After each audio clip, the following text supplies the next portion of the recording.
So thank you very much, dear Amagai, for introducing the second part of the ceremony today and our two lectures. So we do our very best. It's going to be about an hour, so it's long. I'll try to keep it entertaining, so I hope you enjoy it. First, I will start saying a few general things about stem cells. I'll try to explain there are two types of stem cells. The first type I'll present first, but it's not the one that my lab has been working on, but where Japanese scientists have made major contributions.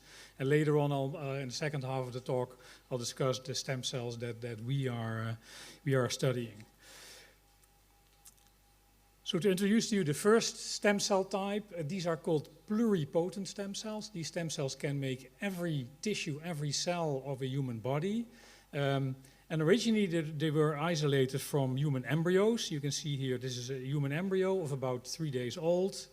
In vitro fertilization procedures will generate these embryos. And there's a little group of cells here that you see here. They're called the inner cell mass. And these cells, maybe 30 or 40 of these cells, they will build the entire body of the baby that's going to be born. So each of these cells can make every tissue in the body. They're used to build a body. And it turned out to be, so normally they only live for 2 or 3 days at the start of life. And then after about 3 days, they start taking decisions and they become more and more restricted and they end up as liver or brain or skin. But if you isolate an embryo of 3 or 4 days old and you then in a petri dish, so in the lab, you isolate the inner cell mass from the embryo. These stem cells, these pluripotent stem cells that are called embryonic stem cells or ES cells, they can be grown in the lab for very long periods of time. They can be, from one cell you can make billions, you can freeze them, you can thaw them, you can send them around the world, you can change their DNA. They are fantastic models in the lab, and also they hold great promise for regenerative medicine in the clinic. You can do this in mouse. This was developed in the 80s, but you also can do it with human stem cells. This was developed in the 90s. Both of them you see here, they don't really look very special, little clump of cells. So here's a group of mouse embryonic stem cells. Here are human embryonic stem cells. So if you look through the microscope, you would not think this is a special cell. So how do we know that they are pluripotent? So in the 80s, people did the following. They used the principle of chimerism, of chimeras, and to remind you, the chimera of Arezzo is a mythical animal that consists of pieces of different animals, so lion, snake, I think there's some sort of an antelope here, dog's legs, that's a chimera. Now, biologists have created chimeras using, on the one hand, embryonic stem cells, and these were isolated from a white mouse, and then they combined these embryonic stem cells with an embryo, a real embryo, from a black mouse. And you do that by picking a few of these stem cells in a glass needle. You can see the glass needle. This is the embryo here. This is a pipette that holds the embryo steady. And you can see here a few of those embryonic stem cells that were cultured. Maybe they were changed. Maybe their DNA code was changed. And by injecting these stem cells from the white mouse into an embryo from a black mouse, you can then re-implant the embryo in a mother. And then you get these black and white mice. So essentially there are 2 mice in one. So what is white comes from the stem cells that were cultured. What is black in the mouse comes from the embryo. Now you can actually modify the genome of the embryonic stem cells. And if you now have this mouse produce offspring, it has white and black oocytes if it's a female. So it gets white and black daughters and sons, and the black ones are not so interesting, but the white ones would come from the embryonic stem cells. And that's how knockout mice, and if you're a scientist, you'll know what that is, how knockout mice are being made. And we use it in the lab a lot. Now, so this is the proof that these cells can make every cell type in the body, because if you go inside, there's black and white skin, but there's also black and white liver, there's black and white lung, there's black and white muscle, etc., etc. So our field of organoids that I'll introduce to you was developed at about the same time in my lab for the other cell type that I'll discuss later, the other stem cell type, but also for the pluripotent stem cells. And this was mostly done by Yoshiki Sasai, who unfortunately is no longer alive. So he used these stem cells in the lab, not just to make one cell type, but trying to build more complex structures, trying to build parts of complex organs, and particularly the brain. And you must realize the brain is the most complex structure in the universe, probably. And he also built on work by someone who's very well known to you, Shinya Yamanaka, who managed, because ES cells have problems. ES cells comes from embryos, and you have to kill an embryo. So for human ES cells, you killed a human embryo, which in the Christian world is not really very much appreciated, to say the least. But also, my embryonic stem cells lived, I'm 62, so they lived 63 years ago for just 2 or 3 days. So my embryonic stem cells are not available. What Shinya Yamanaka invented, Shinya Yamanaka could pull a hair out of my head. That's still possible, but I'm not sure for how long anymore. But you can pull it out of my head. You can culture the cells, and then you can turn them with a complicated trick into something that's very close to an embryonic stem cell, or maybe identical. And that's called an iPS cell. And many of you have heard of the iPS cells, and all of you know Shinya Yamanaka.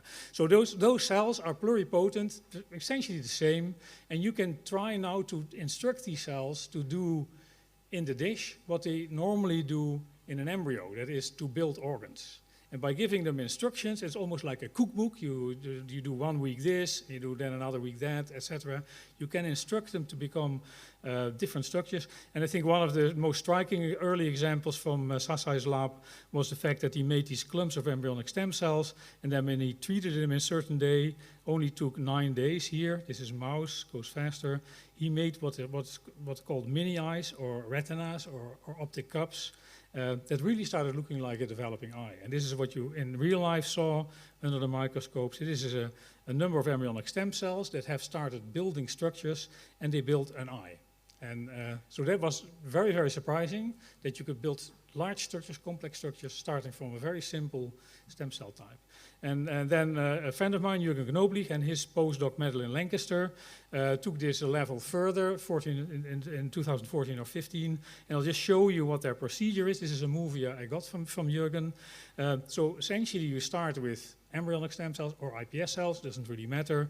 You expand them for a while, and then you take them through a whole series of manipulations. First, you put them in these little cups. They sink to the bottom.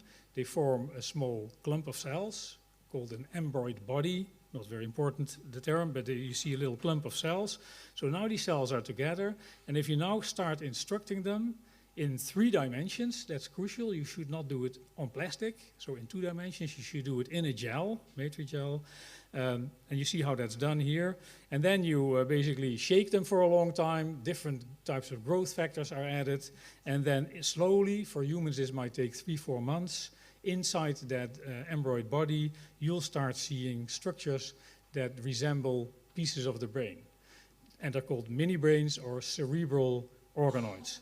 They're not yet identical to parts of the human brain, but many labs are using this now, and this is getting better and better. And this is a real image of what you would get out of one of these structures. This is from Jürgen Knoblich in Vienna. Those are the embryonic stem cells. So they build organs. Our bodies are maintained. If you don't maintain your body very well, and all of us suffer from this, you undergo this process of aging. So you have to realize that we are made from cells and tissues, but the cells in our body don't live as long as we live. So some cells live almost as long, like your brain cells. Some cells in the liver will live 4 years, and they're constantly being replaced. So nature has found a way to slow down the process of aging. Aging is essentially you're losing healthy young cells. Cells get old, they wear out, and eventually they will die. And these are the other type of stem cells. They are called tissue stem cells. You see it here, tissue stem cells. And essentially we have tissue stem cells in every organ, but there are many, many different types. Bone marrow stem cells are known best. They make blood cells, and they have been used in the clinic for 60 years, for instance, to treat leukemias. But other organs like the liver also have stem cells, and so these stem cells become particularly active when the liver is damaged. For instance, after intoxication, alcohol is bad, some drugs, paracetamol is bad, viruses can do this. And then these stem cells become active, and they make daughter cells, so they only divide. they always set aside a few stem cells for the next round of damage, and all the other daughter cells will rebuild the pieces of the tissue that are gone. Now, my estimation would be that we probably have up to 100 different stem cell types in our body, and when we started our research, not many were known. The best one already said is the hematopoietic, the bone marrow stem cell that makes the red cells, the white cells, and the platelets. We don't believe that heart has stem cells, but slowly, steadily, for other tissues, we find stem cells. You see that here. We believe every organ, almost every organ, has stem cells. So as I explained, they work by dividing. So when you lose cells in a tissue, the stem cells become active, they divide, and they replace the lost cells. That's what they do. That's their only job. So you think they are great at dividing, so it should be possible to copy this in a dish, to copy this in a lab. So to get a few stem cells from a patient, put them in a dish, in the right circumstance, and have them grow. As had been done for 30 years already, but for embryonic stem cells, and since, I guess, 2004, by Yamanaka and his colleagues, for iPS cells. So you can culture these cells forever, and they stay normal stem cells. They don't become cancer or other bad things. However, for the adult stem cells, there was a dogma. Every scientist in the world believed this, that it is not possible to take a live adult stem cell from somebody's body, like an embryo, like a bone marrow stem cell, put it in a dish, add some growth factors, and then make more stem cells in a dish. For embryonic stem cells, it could be done, but it was believed you cannot do this for adult stem cells. This is where my lab started about 20 years ago, when we realized that the word was already mentioned a few times, the Wnt pathway. I won't take you into too much detail, but the Wnt pathway was known to be very important during embryonic development, when cells build tissues. So they have to take many, many different decisions. And one of the ways by which they do this is they're controlled by Wnt. But it was not believed that Wnt had a role in adult tissues. And we found, totally by chance, that the Wnt pathway is also important in adult, and particularly important to activate stem cells in adult stem cells. And what you saw here was the gut of a mammal, of a mouse or a human being, the small intestine. And these structures are called crypts. And these multicolored cells, I'll try to convince you, are the stem cells of the gut. Now we were immunologists. That's how I know Professor Kishimoto from a long time ago. But then we shifted to be a gut lab, to study the intestinal tract. And the reason for that was the following. What you see here are these extrusions. So this is the gut, essentially. Food would go from here to here. This is the lining, the inner lining of the gut. It has these extrusions that are called villi. Remember this word, 1 villus, 2 villi. And they are surrounded by about 10 crypts. And it was already known then that somewhere in the base of the crypts there should be stem cells, gut stem cells, that can only make gut, nothing else. It was known that the daughter cells of those stem cells, they sit here and they divide very rapidly for about 2 days. It was then known that when they exit the crypt, they mature, they differentiate out, they become one of about 10 different cell types that you need to digest food. And then these cells, once they're differentiated out and are functional, they no longer divide, they move up. By day 3, they are here. By day 4, they are at the tips of the villi, and they commit suicide, they undergo apoptosis. So every 4 days of your life, you replace, as you sit here, you replace the entire lining of your intestinal tract. That means that you every day make about 100 grams of cells in your gut that 4 days later die. This is by far the fastest self-renewing tissue of our body. So when we saw that the speed of this system, and also the fact that it's designed in a very simple way, stem cells here, all the daughters would be here, we can very easily identify the different cells under the microscope. I thought that this is probably the best system to really understand how tissue stem cells work. Nick Barker was a British postdoc in the lab who now has a lab in Singapore for quite a few years. He decided to see if he could find the stem cells that we knew existed, but we didn't know exactly where, and we didn't know what they looked like. And after 4 or 5 years of very hard work, he found a gene, LGR5, surface molecule, actually a receptor. And that gene, if you look where it's expressed, this is one crypt. I showed you the crypts earlier, so the stem cell should be somewhere here. LDR5, when you stain in brown, you see marks these very, very small cells. We didn't know they existed. There are larger cells here. They're called Paneth cells. I'll show the discoverer of the Paneth cells a little bit later. We had not known that there were stem cells, there are cells in between. So first we thought we've made a new discovery. Then we realized that actually they had been seen 40 years earlier and given a name, crypt-based columnar cells. I'll just, for simplicity, I'll call them gut stem cells. And they were discovered by this person, a French-Canadian researcher, C.P. Leblanc, who discovered them in the 60s or in the 70s. And actually, if you read up his papers, they are beautiful. He wrote a lot about these cells. He made lots of predictions, these small cells, that he couldn't test in 1960 or 1970 because the technology was not available. But we actually nowadays can do so much more than is possible 40 years ago. We could prove that actually everything that he had said is true. Now, we published this in all the big journals, Nature, Cell and Science, but now they're accepted. I can tell you that they were not original. Leblanc really predicted everything that we found. So Nick needed to prove two things. He needed to prove that these small cells live as long as the mouse. They last an entire lifetime. I told you every other cell is dead in 4 days. So, but this one should live as long as a mouse. We first do these experiments in mice. So 3 years, a laboratory mouse lives for 3 years.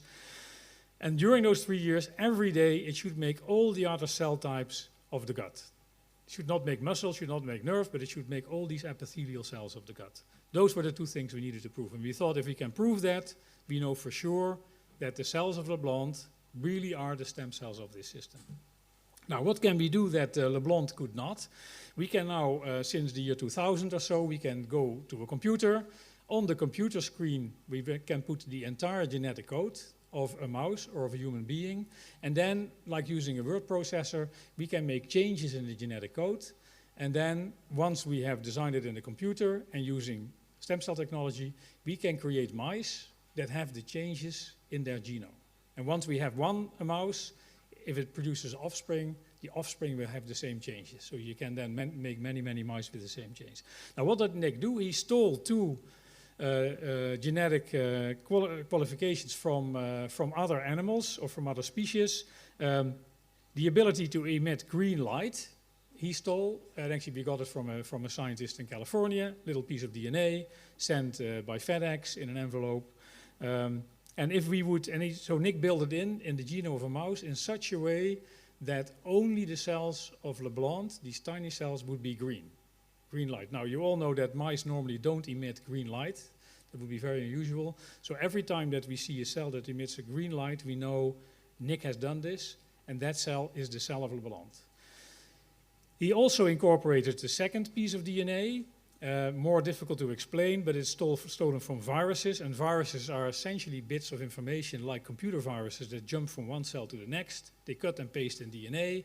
They use enzymes to cut and paste DNA. One of those enzymes is called recombinase, and we change it in such a way, we build it in, that the green cells at will, so when we instruct them, can cut and paste in their DNA, and when they do so, they turn permanently blue, and I'll show you what is important. So this works, the first part, so here you see 3 villi, here you see 5 crypts, and at the base of the crypt, you can see cells now are emitting a green light.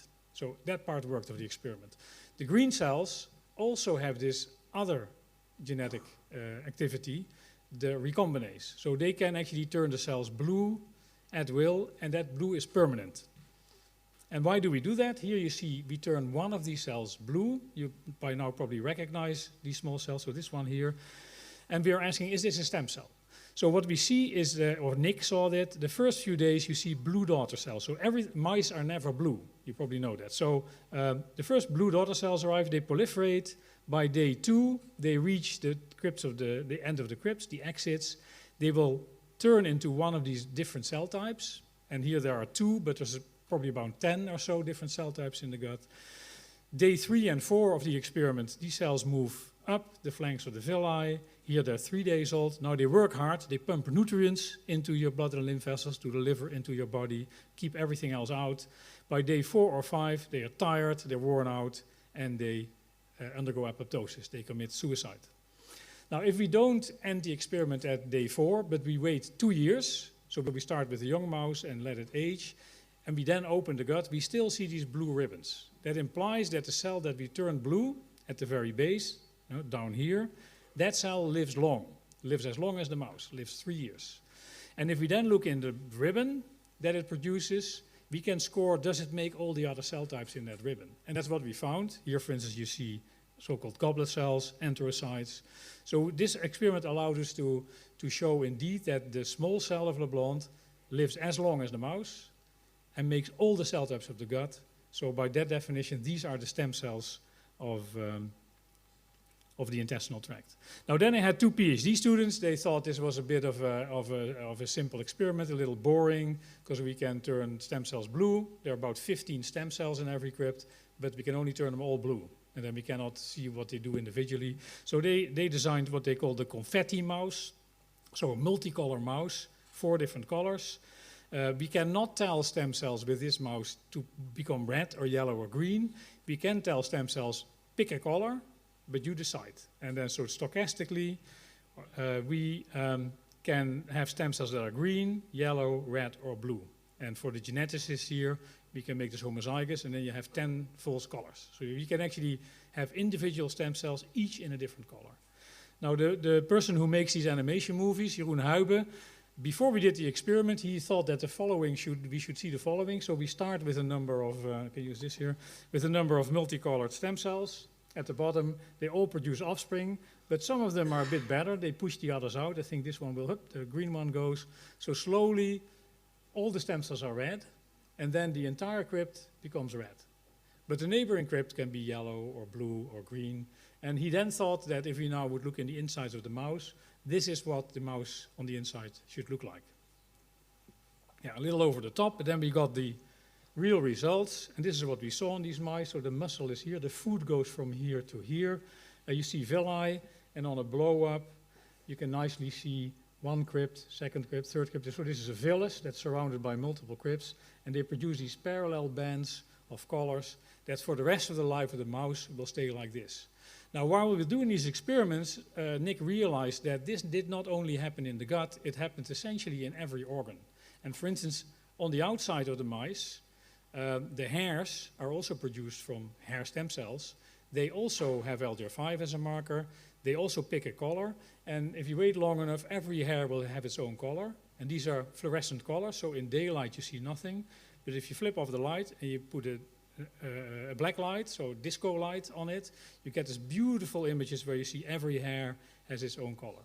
And that proved that hair stem cells are also LGR5 positive. And then using this trick in every other organ, we could show there are stem cells. They're all different, but they all have the LGR5 marker.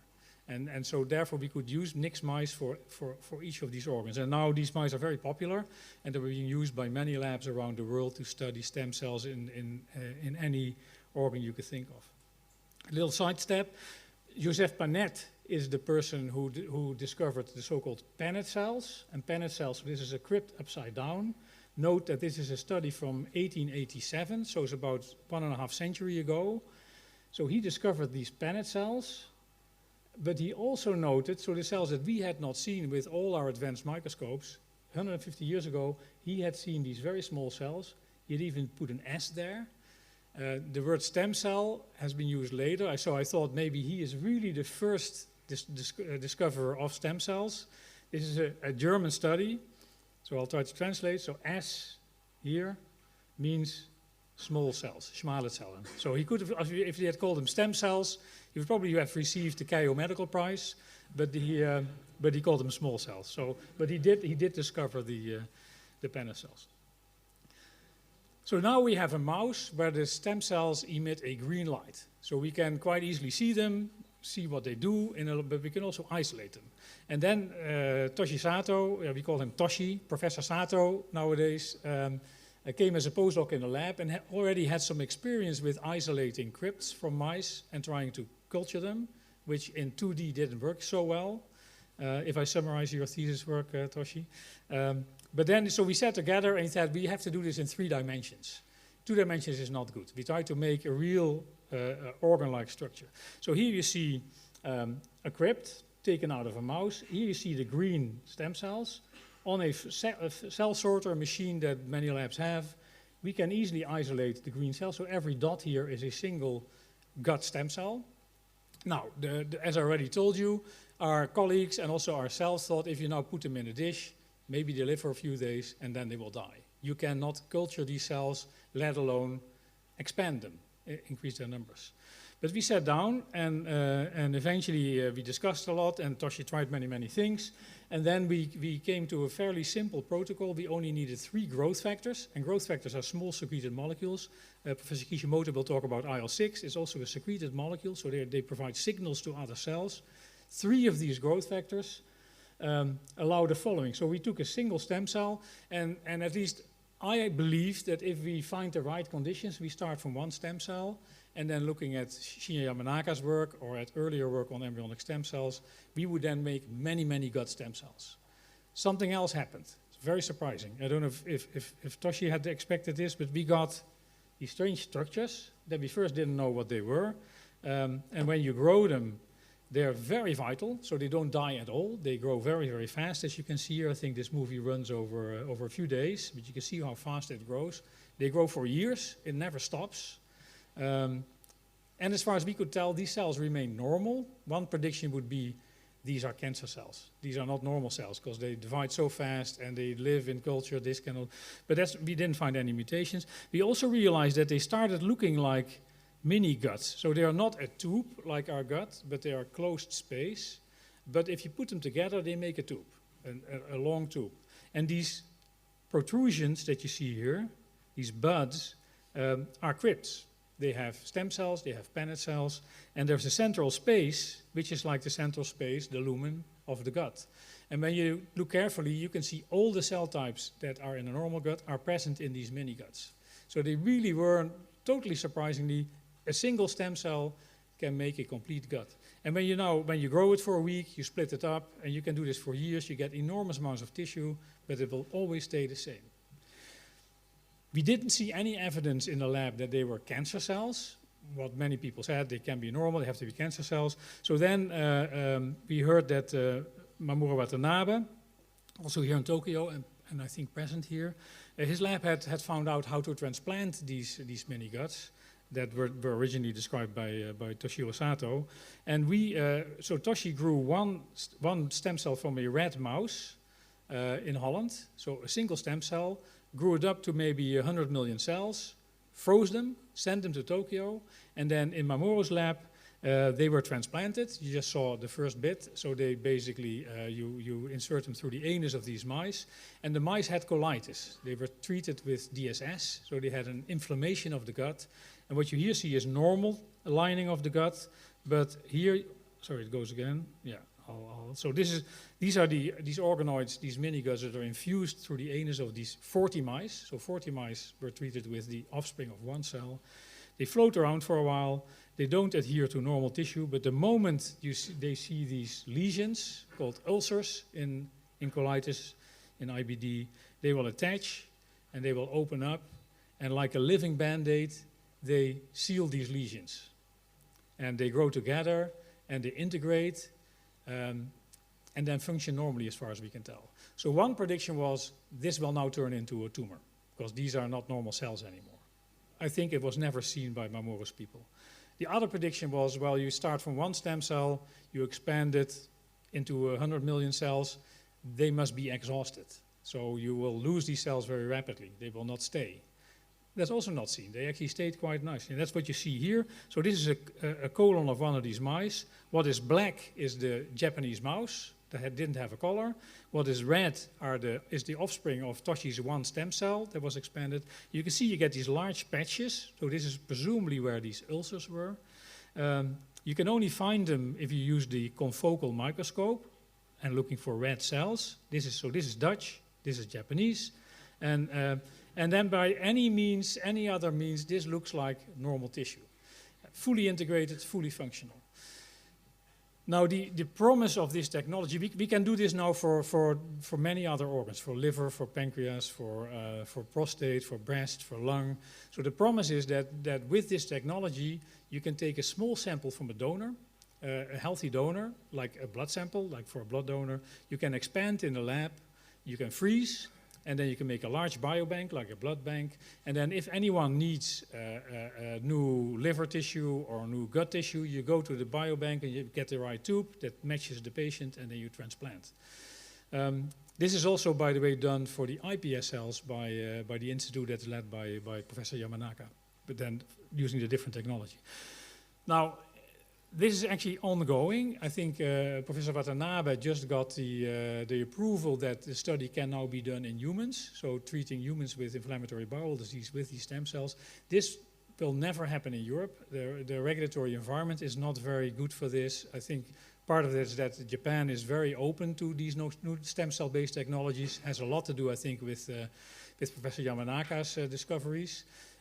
So we essentially in Utrecht decided that we would not use this technology for regenerative medicine purposes. That's much better done in Japan, also nowadays in China, by the way. But we are using it for very different purposes, and I'll give some examples. But first, to summarize, so it is now possible to take a little bit of tissue from any human organ, put it in culture with the right growth factor conditions, it'll start growing, and essentially you have an ever-growing normal piece of that organ called an organoid. So the general technology is now called organoid technology. And you see a whole list here of tissues, and now many other labs around the world, now that it's proven possible, they have their own technologies. We can now, for instance, grow tear glands from a human's eye, and we can make them cry. We can add a little bit of a hormone and they start crying. Not really sure what the application will be of that technology, but we'll think of something. But I think the earliest real application that is now standard practice in Holland is the following. Has to do with a disease called cystic fibrosis. So cystic fibrosis is, amongst Caucasians, the most common genetic affliction. It was always believed to be not very common in Asia, but in China, now that healthcare gets better, many more patients are being uncovered, and now that DNA sequencing is attached. So I don't know about the Japanese situation, but in China, the numbers of cystic fibrosis patients are much higher than was originally believed, so it's not a Caucasian disease. On the one hand, it's a simple disease. It always affects the same gene, called the CFTR gene. And the CFTR gene is important in many organs in our body to essentially allow water to go from inside the cells to the outside. And this is important to keep mucus in your airways or in your gallbladder or in your colon or your liver, to keep it fluent so that actually it can be moved over the tops of cells. Now, so on the one hand it's simple, it's always the same gene. On the other hand it's complicated because there are thousands of different genes. So different families have different mutations. There's one gene, that one mutation is very common. It's called delta 508. You see that here. This is actually the slide from the Chinese population. So even in China, we now already know there are many, many different mutations.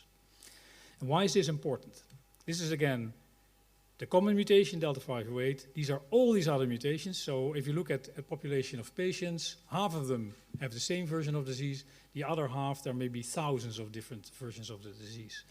This is important because there is an American company called Vertex. And Vertex has developed this incredible drug that corrects the problem that these patients have. And I'll show it in the next movie. It's a particular mutation. The protein misfolds, gets stuck in the endoplasmic reticulum and is degraded. And as a consequence, these patients have no channel, no chloride, no water. They cannot put water out of the cells. And this compound, when you give it to patients, helps the correct folding of the protein, brings it out to the cell, and then it works. This compound is not predicted to work for all these patients because they have problems elsewhere in the channel. So it should not work. Possibly there are patients here for which it would work, but you cannot find them because you cannot do trials when there is only 2 patients or 1 patient or the patients, like there's something called the Dutch mutation that arose in Holland 3 centuries ago, but then these people migrated, so some live in the US, some live in Australia, some live in Indonesia, and it's impossible to do a clinical trial for that group of patients. So this is a movie that describes the problem. This is the lung. You see the ciliated cells. They move this layer of mucus up into our oral cavity. Dust and bacteria fall in. Normally this moves fast, but if you have a problem with the channel that you see here, you have the delta 508 mutation, the channel gets mutated, is destroyed, it doesn't work, and the mucus here becomes very thick. There's not enough water in the mucus, and as you can see, bacteria are constantly being captured, but it gets sticky, they stay, they proliferate, you get inflammation, and eventually you'll lose your lung function, and you need a lung transplant to survive. Now with the drug, you can help fold the channel, so the channel is now at the outside of the cell, and then another component in the drug opens and closes in the right way, and now water can actually leave the cell, and this is a miraculous drug. Nobody would have believed that a small molecule can correct a large channel, the folding of a large channel, but this works. But it only works for two problems. It only works for the delta 508. It's not predicted to work for any of the others. Maybe it does, but we don't know. Second is the price was originally $400,000 per year. So a hospital would never buy the drug and they just try it out just to see if it worked. Because you have to give it for quite some time to decide if it works or if it really doesn't work. So then, this is in 2015, two doctors from our children's hospital in Utrecht, Kors van der Rent and Jeffrey Beekman, walked into my lab and he said, well, Hans, can you help us? Because we have an idea for this disease. We have a patient, I'll show him in the next slide, Fabian, who has a mutation. He has CF, he has cystic fibrosis. He has a mutation, but it's not the delta 508, but it's not so far away. So maybe the drug works. But we cannot give the drug to this patient because the insurance companies don't pay, and our hospital is also not willing to pay unless we know for sure that we have a good chance that it works.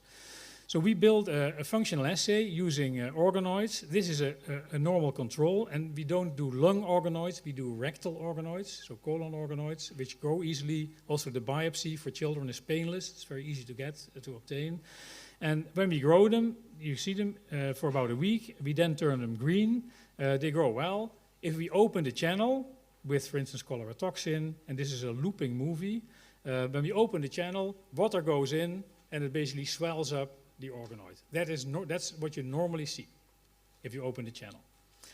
If you are a CF patient, and these would be your mini-cuts, they do not swell. They don't have the channel, so when we open the channel, it's not there, so they basically have no inner space, they have no lumen.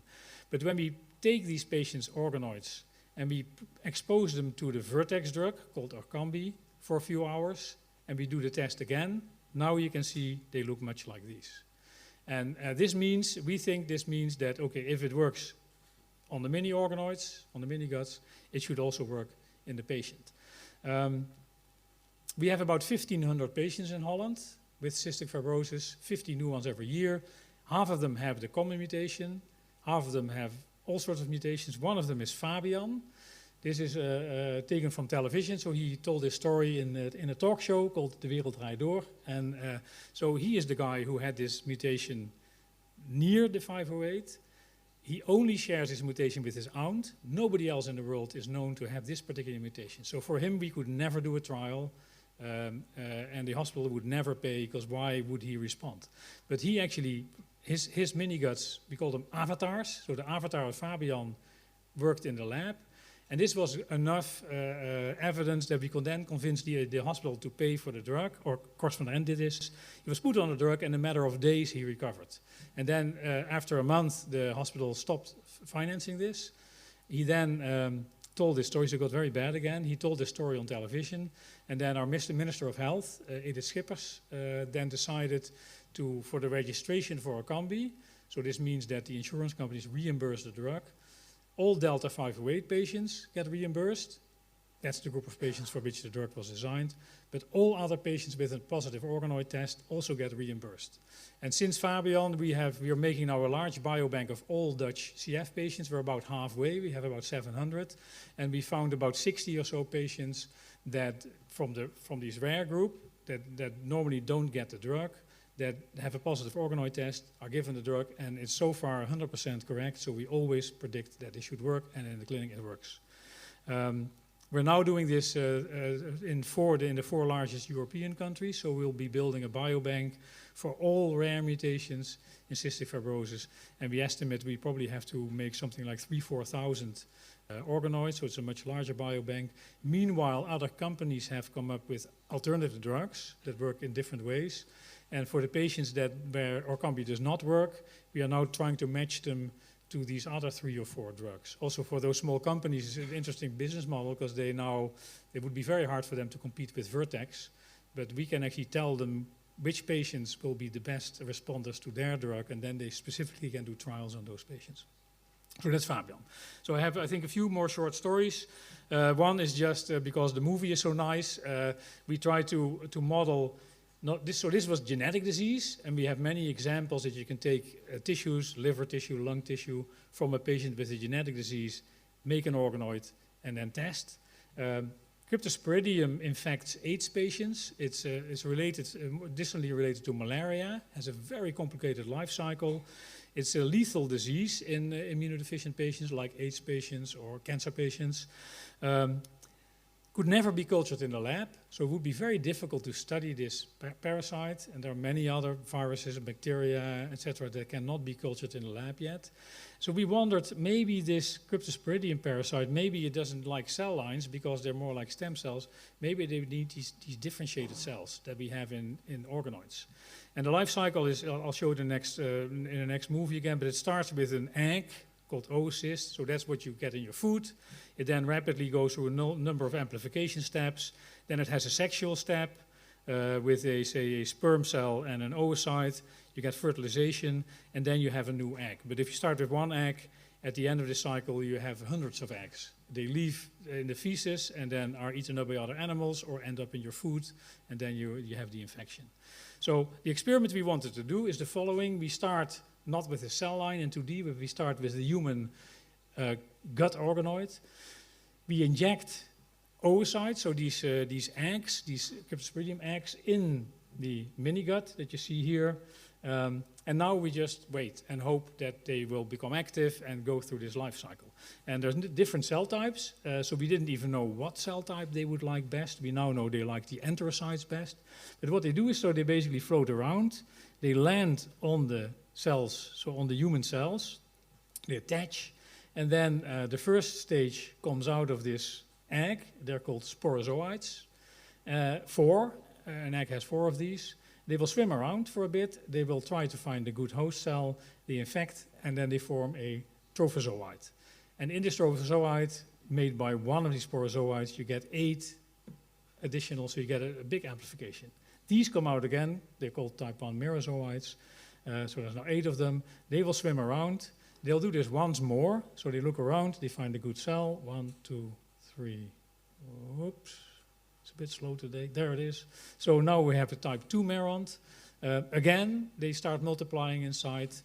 Now we get close to the, this is now, you see 56 hours, so 3 days or so after infection. Now you get the structure, the mushroom that makes the sperm cells, and the other mushroom that makes the oocyte.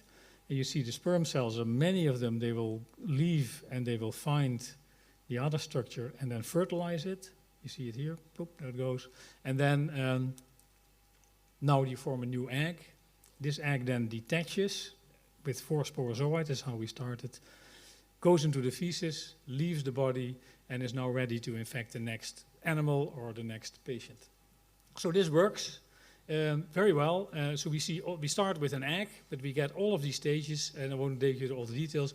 But this is now, I think, for the first time that one can culture this bacteria, this parasite, which is a dangerous parasite in the clinic. And now I think this is now a platform to understand better how these organisms work, but also to develop good drugs that can counter infection by Cryptosporidium. And then finally, we think that what we did for cystic fibrosis is also possible for cancer.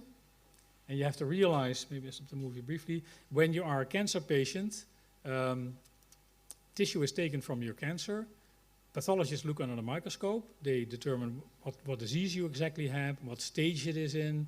Maybe DNA analysis is done. And together, based on this, it is decided that you're in a certain class of patients. And then there's a protocol for that class of patients. It's a statistical exercise. So if you're classified in a certain way, you are then given a particular treatment regimen, and statistically you would know, for instance, that 51% of the patients respond to this treatment, 49% in this group don't respond, but you don't know who will respond or who will not respond as an oncologist. If it would be a bacterial infection, the bacteria, so like a pneumonia, the bacteria would have been cultured in the lab. That's been done for the past 50 or 60 years. 10 or so antibiotics are tested on the bacterium of a particular patient. One of them is the best, and then 3 days later, that best drug is given to that individual patient. That's called personalized medicine. So personalized medicine has existed for 60 years for antibiotic treatment for bacterial infections. So for cancer, we are hoping to be able to do the same. So the movie will play again. I'll speed it up a bit. So here is a colon cancer. There's normal adjacent tissue. So gezond means healthy, ziek is sick. So this is healthy tissue that we grow as mini colons. This is tumor tissue, also grows quite well in the lab. So we can basically, outside the lab, we can multiply the cancer cells and the normal cells of the particular patient. We can sequence the DNA of the patient, of the tumor. For that you don't need this technology because you could sequence directly the tumor. But we have live tumor cells. Like for bacterial infections, you have live bacteria. So now we can put them in these plates, and we have robots for this, and we can screen the tumor cells of an individual patient against a large series of drugs, and then measure for each of these drugs, is the tumor cell sensitive or is the tumor cell resistant? These tests work very well.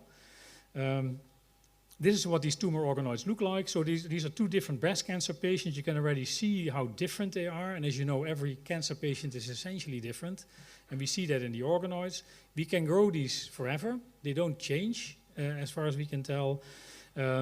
I don't show this here, but we were scooped, as we call this in science, by a beautiful paper in Science last year by a consortium from the United Kingdom, where they showed that when you do this, so when you grow cancers from patients, and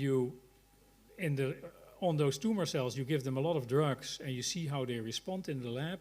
And when you then follow the same patients in the clinic, see what did the doctor give to the patient, and how did the patient respond, that the predictive value of this test, of the organoid-based test, is almost as good as it is for cystic fibrosis. So the claim in that paper is that you can predict 100% correct that the patient will not respond to a drug. That's very important because it means that you don't give a drug that doesn't work to a cancer patient. Because if it doesn't work, you lose time. Also, you probably cause more problems than there already were with all the side effects. And they claim that in 85% of the cases, they would have predicted sensitivity correct. That would mean that in 85% of the cases, they would have given the right drug to the patient. That is much higher than standard practice, because overall it's estimated, differs per tumor type, but that cancer patients respond in 40% of the cases, responded to their treatment. So 40% do respond, 60% do not really respond to chemotherapy or radiation. Since this paper in the UK, there were 4 papers this year, similar studies, all coming up with similar numbers. A little bit lower, 75, 85% correct, not 100%, but still twice as good as the standard pathology DNA tests. I'm aware of at least 10, 15 more studies around the world that are analyzing if this works for other cancers. So far it's all colon cancer, and we'll see these papers probably next year. And so for Fabian, for the cystic fibrosis patient, the moment we saw that his organoids responded to the drug, we could give it to him, because there was no other drug. This was either Orkambi or nothing. For cancer patients, the situation is very different. There are always good treatments, and you cannot just say the standard treatment for this patient, no, it's okay, but we have a better idea because we have done the organoid technology, and you should give this drug. That's not allowed. Insurance companies will not reimburse, it's not ethical. So here we have to build up the story, and again, around the world, many labs do this. A lot of activity in China, where now clinical trials are getting very popular. So we are just building up statistical evidence that tests like these, we will need robots, it needs to be cheaper, it needs to be faster, but that tests like these can predict very well what is the best cancer drug to an individual patient. So then finally, I have three short movies from a microscope that I think are quite spectacular, and it's a little bridge to immunology. So what we've done in collaboration with the boss of my wife, Jürgen Kubal, who makes CAR T cells, and two young PIs in one of my institutes, Anne Rios and Florijn Dekkers, we have grown breast cancer organoids. You see them here in yellow.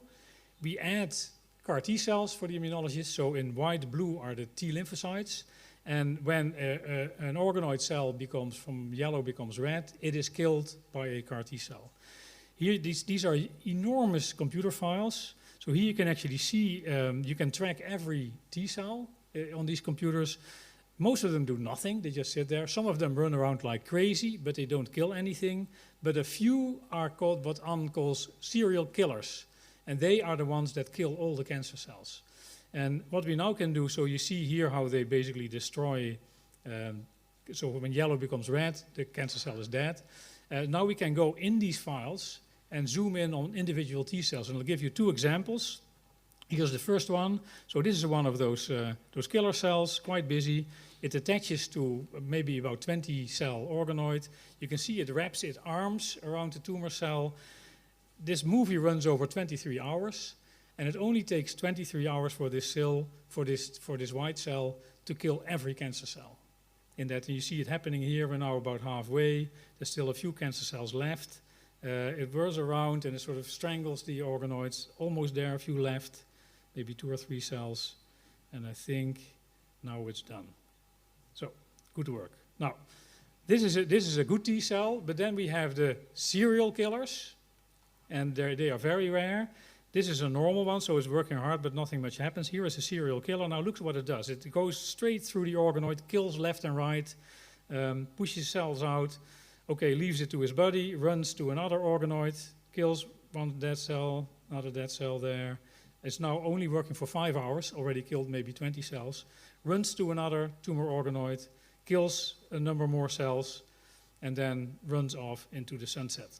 Now we believe that these kinds of tests will really help us to try to Professor Honjo got his Nobel Prize for manipulating the immune system to kill cancer. But there really are no good assays in humans. Most of these assays are done in mice, and they're not very predictive. So we think that if we can build these types of models, make them more complex, we can come up with maybe better ways, or maybe novel targets in addition to CTLA-4 and PD-1, PD-L1.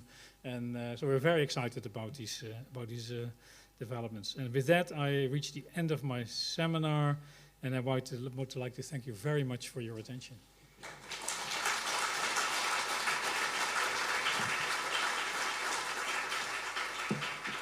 Thank you very much, Dr. Clevers.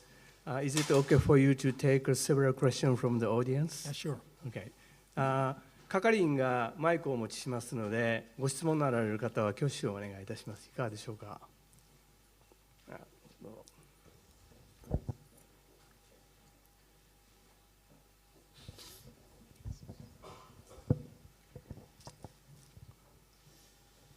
Masashi Yanagisawa, University of Tsukuba. Wonderful talk. So with regard to this cancer organoid, so of course, one of the hallmarks of cancer cells is its heterogeneity, especially more advanced stage. So do you see that in organoid from the same patient, same tissue? Yeah, so we've done, not only we, but also our collaborators, several things. One is just to get a large part of a tumor and then grow it. So there are multiple different clones that are usually related, but some of them are quite unique. If you then grow them over multiple months and you do deep sequence, you can still see that all the original clones are there. Ratios shift to some, not much, but they shift. Maybe in primary tumors that would also happen. But yeah, it's not as if one prediction could be that there's one clone that grows fast, outgrows the rest. That's not what we see. It's actually this study for colon cancer published by a collaborator of us in PNAS. It's not been extensively researched. It takes a long time, and another way of doing this is looking at primary tumors and metastasis, and that actually shows that there's quite some conservation of the clones. We have one study with Mike Stratton in Nature where we did something slightly different. So we got a tumor. We picked from multiple different regions individual cells, and actually the person who did this is here, is Dr. Nobu Sasaki. A lot of work, so you get clonal organoids, maybe 30 or 40 from a tumor. The ones that are close to each other in the tumor, if you sequence, they're also quite close, but they're still different. And when they're farther away from the tumor, they're quite different. In some cases, 80% of the mutations are unique. So that already is frightening, that a small primary tumor already has such a deep level of diversity. Then the more frightening thing is that when Nobu added different colon cancer drugs, and these were from patients that had not been treated, they had surgery. No, he then noted that some clones were totally sensitive to the drug, that would be good, but other clones from the same tumor were already totally resistant. So even without the patient ever having been given that drug, there were already, for every drug, there were already cells there that were fully resistant. Indeed, underscoring what you say, that there's a lot of heterogeneity in the cancer, and the reason probably why you cannot, why it's very hard to remove a tumor, is this heterogeneity. 他にご質問ございませんでしょうか。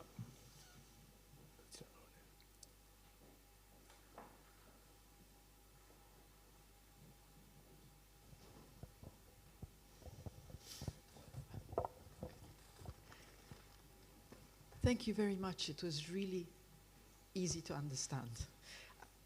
And I have a question, probably it's, when you said you make these organoids and put them in different, I assume, animals, is there any reaction to them?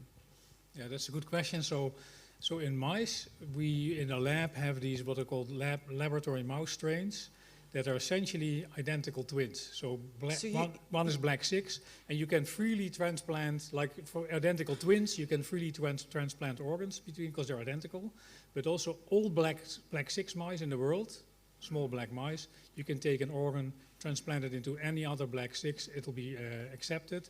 If you put it in a BALB/C mouse, it gets rejected. So there you have to match. So for the mouse transplantation, if you go mouse to mouse, if you stay in the same strain, there's no problem. If we do human to mouse, we use mouse models, mice that don't have an immune system. Okay. So that's a trick that many people play, so they will not reject human cells. Mice, yeah. If you put nude mice or something similar, if you would essentially put normal human cells in a wild type mouse, the wild type mouse would immediately kill those cells. Because I thought that's perfect, but you can't really use it yet in humans. You need to have the same. Yeah. And what is it, like HLA type, or what sort of? Yeah.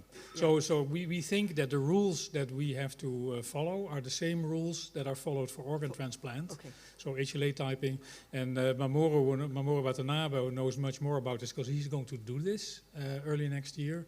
But I assume that it's HLA matching, much the same as you would do HLA matching for gut or liver transplant. Because I thought this is perfect, but yeah.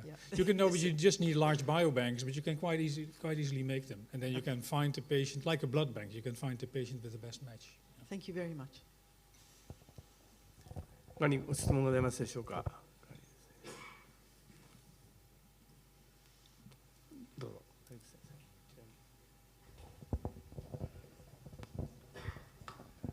My name is Tada Taniguchi from the University of Tokyo.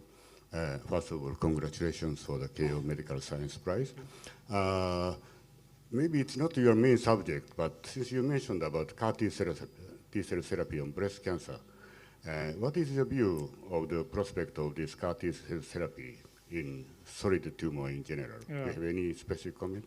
Yeah, so for the persons here who don't know what CAR T cells are, these are the T lymphocytes, the white blood cells from a patient with cancer, usually leukemias.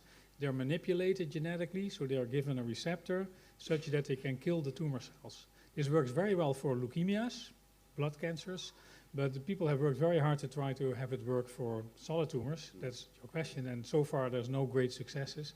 These CAR T cells are quite special. They are not a classical CAR T cell, but Jürgen Kubal, who has made these in Utrecht as a company, it's a particular gamma delta T cell receptor, I believe V gamma 5 delta 2 or something like that, that somehow sees whether a cell is normal, or is cancer? And it's not entirely clear how that works. We confirm that because we have many cases from patients where we have normal cells and cancer cells.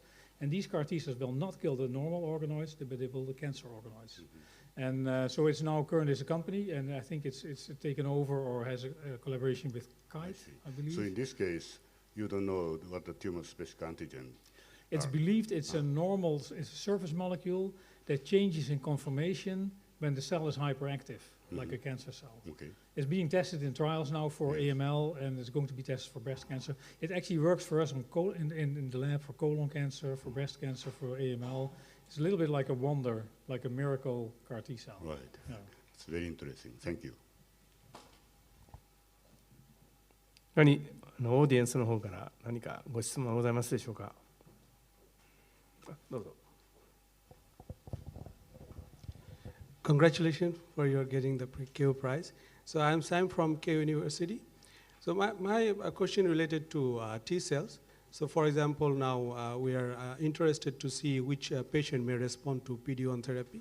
So as you showed that CAR T cell is attacking those organoids. So is it possible that we can now culture T cell also, tumor-infiltrating T cells outside the body and also organoids? So can we generate something to show that actually if patients has a tumor-reactive T cell, they may also respond to PD-1 therapy. So can we do it in? So PD-1 is the drug that was based on Professor Honjo's discoveries, and is also for some cancers is a miracle, for melanoma, for instance, or lung cancers. So so we are building these models. So now we don't take the CAR T cells, but we take the TILs, the tumor-infiltrating lymphocytes. We grow the cancers, we grow the TILs, we bring them together. What we sometimes see is that the T cells don't even go to the cancer cells, they just stay around. Sometimes we see they go to the cancers, but they stay on the outside. And sometimes we see they go into the cancer organoids and then they start killing. And the ones that don't start killing, if we add PD-1, it's very simple, we've not done many experiments, you actually can see now they actually will go and attack the cancer cells. It's very preliminary also, it's not, we have to do many more experiments, but it looks like you can actually use this for CTLA-4 or for PD-1 antibodies to show whether they will work or not. Also, we think these assays are very useful to identify additional checkpoint molecules beyond PD-1, PD-L1, and CTLA-4. There are many more molecules on cancers and on immune cells that potentially are checkpoint molecules, but nobody knows whether they really work like that in cancer. So that's another path that we want to take. Thank you. 他にご質問ございませんでしょうか。